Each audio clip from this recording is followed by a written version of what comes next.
How's it going, everybody? This is Decoy Gaming here with another video. This video is kind of a continuation of my most recent video.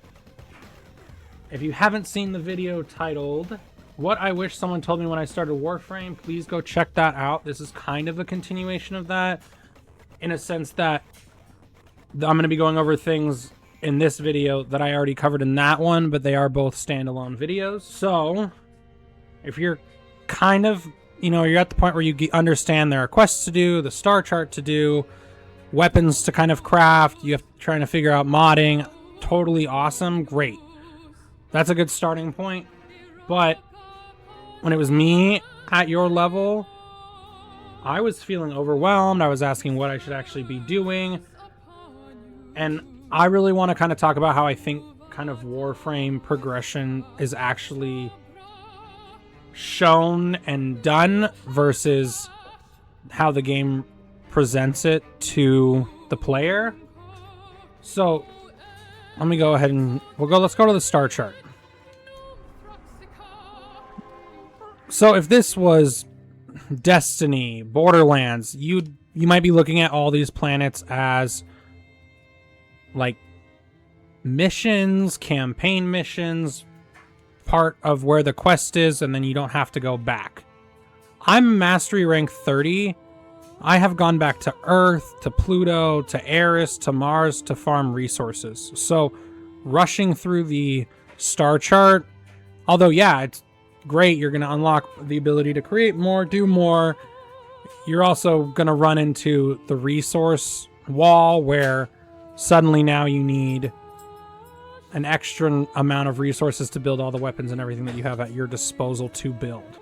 Always know your next junction in the star chart. So if you are, and I don't mean like if you're on Earth and you see, oh, the junction to Mars. I'm not saying, what I'm talking about is always know what you need to complete in order to get to the next planet. Because if you think it's just doing all the nodes, it might not be. There might be a quest. There might be something you have to craft. So there is a level of like, oh, I know exactly what my progression checkpoint is. I have a way to check that. Now, crafting, mods, and warframes, better mods, better builds, better weapons. That's what makes you better. Not, oh, I've unlocked Saturn. That's great. But if you're still running the MK1 Bratton, you're probably relying on other people in your squad to do the damage. And you're probably just running around, jumping across the map, making sure nothing can hit you. Not because you're bad at the game, but because you're not outputting and you don't have the survivability. That's fine, you're new to the game, but, have a little fun with Venus, have a little fun with Earth, have a little fun on Deimos, have a little fun on Mars, spend a little time on Jupiter, like, go to Mercury. And stop when you need to. If you need endo, if you need credits, if you need a warframe, stop, farm, build, then continue. That's kind of the nice thing of why certain things take 12 hours, 24 hours, 3 days to make. Because while that's being built, you can go farm a bunch of more resources to plan that next thing that you want to do. So I, as a veteran, as I already said, I already go back to other planets, but I also go back to the open worlds. So I go back to Cetus.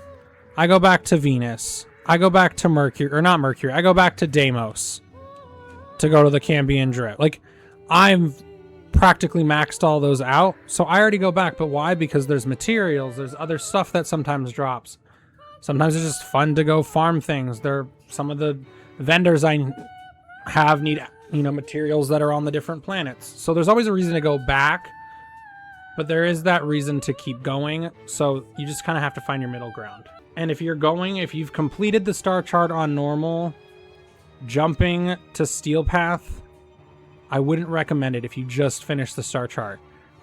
Enemies plus 100, 250% health, 250% shield it's actually a lot more than it looks. And so you really do need to have those mods, those weapons, the builds. Obviously you can build however you want, but there are some general mods that are going to get you to the end game of normal star chart, which is not Steel Path. It's actually relic farming, it's the sortie missions, So I want to say one thing kind of to make this clear, because I don't think the game does a good job doing this.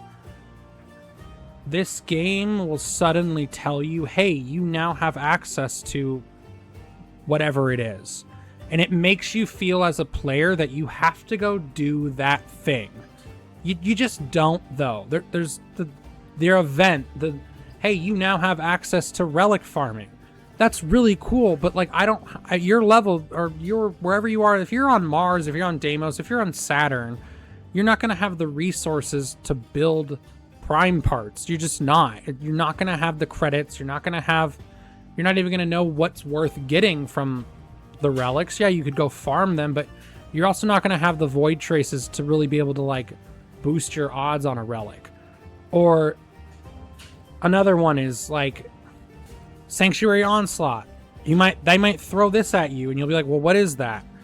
It's like an endless horde mode that you keep going through waves and stages, which is awesome, but most people use it to level their gear so they get more experience toward their mastery ring. That's exactly what it's for. But if you have like one weapon that, like if you have like 3 weapons, they're all max rank, there's no point in you stopping where you are on the star chart or stopping your farm to go do Sanctuary Onslaught.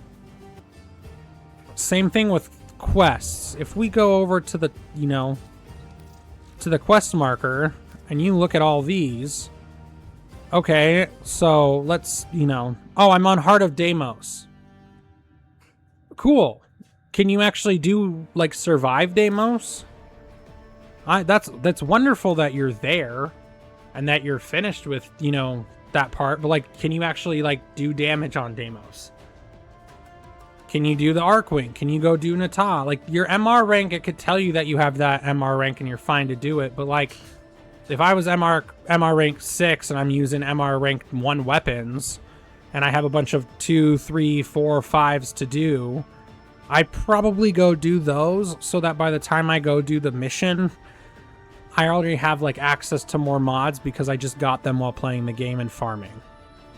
There's also the side quests, like the Wave Rider, the Limbo Theory. Like, these are all great to do, but if you don't have access or if you don't have the right survivability, then you're just going to keep replaying this, and they take 30 minutes, and then you're stuck in there for 30 minutes. You can't do anything else in the game because you're in there trying to get it done.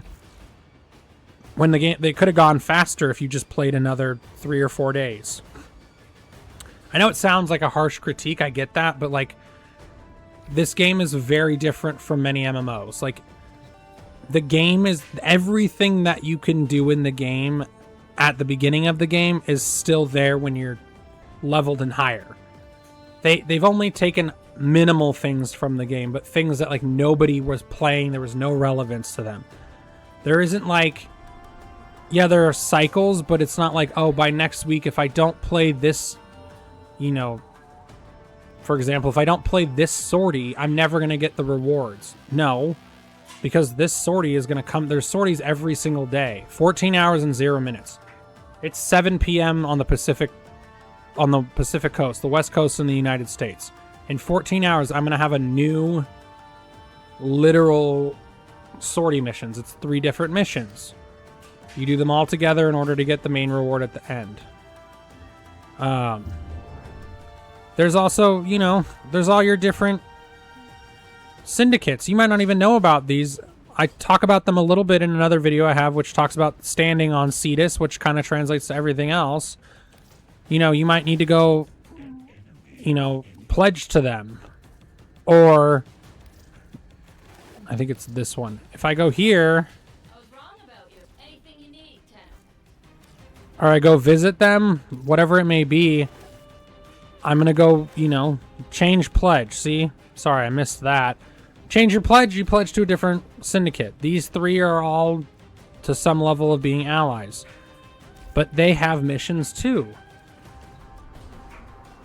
If I go to alerts, I think it's actually if I go to syndicate, there's all these. There's a capture mission, there's a rescue mission, there's, if you're done with the star chart or you're at a point where you're like, oh, oh, I can do Phobos no problem, or Ceres no problem, or Jupiter no problem, then you go do the mission and you get standing toward your syndicate, which allows you to get other mods, other cosmetic stuff that you might not have yet. Like, there's so much to do and it can be so overwhelming, but finishing the star chart doesn't mean you now have access to everything else. Like, you have other things to do along the way. Now, I also wouldn't say if you're going to go do the open world stuff, or you're going to go grind out relics, or you're going to go do Sanctuary Onslaught, my biggest recommendation for Sanctuary Onslaught and the relics and anything that is like an alert or an event or something like that, find out what the rewards are. Find out if it's actually worth your time at that moment, because if it isn't, then you're going to be spending time doing that. When it comes to the bounties on the planets, and I say this in my other videos, please pick the bounties that you can handle. Don't go into a higher level bounty just because you think someone else on your squad is going to be able to do that, the damage output that gets you the reward for that bounty. I'm a veteran. I don't want to be, I normally go through bounties that take 5 minutes. If I'm helping friends, that's fine, or help someone who's asked me for help, that's fine. But if I'm joining randoms, I want to get it done as quickly as the next, but I don't want to be standing there with somebody who doesn't know what they're doing. So pick the bounties that fit where you're at and your knowledge of the game. Something I didn't cover in the other video that I do want to mention though is some of these missions too are going to be a good checkpoint for you. So like Disruption. These are always going to be a good damage check because there's those enemies that destroy the little key stands, and if you can't kill them fast enough, you know, you can lose. There's also going to be let's see if they have the other one that I'm thinking of. Interception. Another, you know, you're guarding, but capture the flag. You know, those are another good. And then, you know, your assassination missions those are good, kind of gated too. Now, a really good tip that I figured out for myself to let myself know where I'm at in terms of damage is go into a mission, find a bunch of enemies, and stand there and figure out how long you have until you die. If you can kill people fast, that's great. But if you happen to be in the middle of a reload and you just fall to the ground and it says revive, your weapons might be doing enough, but maybe your frame doesn't have enough survivability and you need to rework that. So it's not just about taking enemies out, it's also about, can I walk through a mission relatively with ease while killing enemies and picking up health orbs and energy orbs and finish the mission? If you're just hopping over everybody and rushing to capture or rescue and you're not really taking anything out, sorry to say this, but like that's gonna only work for so long. At some point you'll get to somewhere in the star chart where there isn't a bunch of other people. You might come to play and there's no one on and you're like, oh man, I'm not prepared for this. I thought there'd be other people. So that is kind of my secondary, you know, feeling lost. You know, where are you supposed to go going forward? Hopefully I answered some other questions. Hopefully there are some of you out there that are like, oh man, I was, you know, in that other video, I was kind of after what he was talking about. I've kind of been curious about why everybody tells us to go do all this stuff. Veteran players and veteran content creators who play this game love to tell everybody, oh, just do the star chart. Thank you. Man, I didn't know that. The game doesn't throw it in my face at all. That's obvious, do the star chart, complete the nodes. But like, at what point do you stop to play the other parts of the game? Like, I don't know, farming for a weapon, going to, you know, grind out an assassination, like going to get Rhino that everybody talks about that's so great. He's great, but like, you only can get Rhino if you stop to go play the mission over and over to hope you get the right drops. You're not going to get Rhino because you completed the star chart is my biggest point. So I'm going to leave it there, guys. I hope you had a great day and a great time listening, and I will see you in the next one.